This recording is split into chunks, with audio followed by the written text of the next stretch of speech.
सूर्यगढ़ एक ऐसा राज्य था जहां सूरज की पहली किरण के साथ ही न्याय और अनुशासन का पहरा शुरू हो जाता था। वहां के राजकुमार वीर का नाम उनकी शक्ति का पर्याय था। वीर का मानना था कि दुनिया में जो कुछ भी है वह तर्क और साहस से जीता जा सकता है।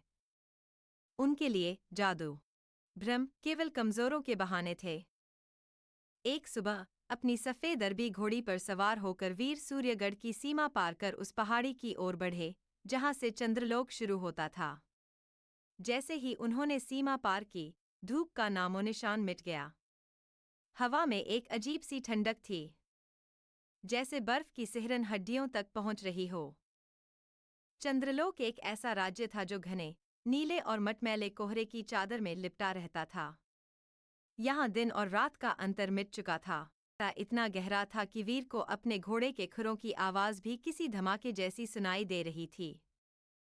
जैसे जैसे वीर महल की ओर बढ़े, रास्ते गायब होने लगे। उन्हें महसूस हुआ कि वह एक ही रास्ते पर बार बार घूम रहे हैं।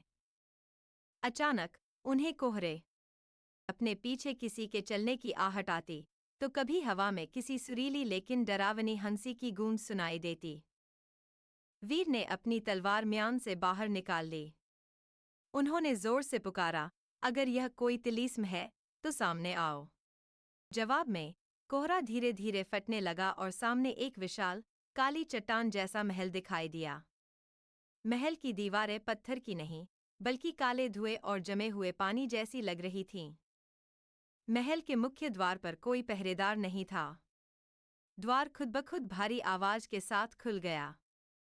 वीर जैसे ही अंदर दाखिल हुए, पीछे से दरवाजा पत्थर की दीवार में बदल गया। अब बाहर जाने का कोई रास्ता नहीं था। हुई लग रही थीं। तभी महल के सबसे ऊंचे झरोखे से एक रेशमी आवाज गूंजी, ऐसी आवाज जो सीधे दिल को छूती थी, पर उसमें एक चेतावनी छिपी थी। वीर ने ऊपर देखा। धुंध के बीच एक आकृति खड़ी थी, राजकुमारी इनाया।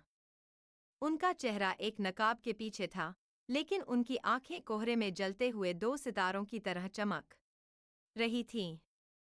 वीर को पहली बार महसूस हुआ कि शायद जिसे वह अब तक अंधविश्वास समझ रहे थे, वह एक ऐसी सच्चाई है जिसे तलवार से नहीं काटा जा सकता।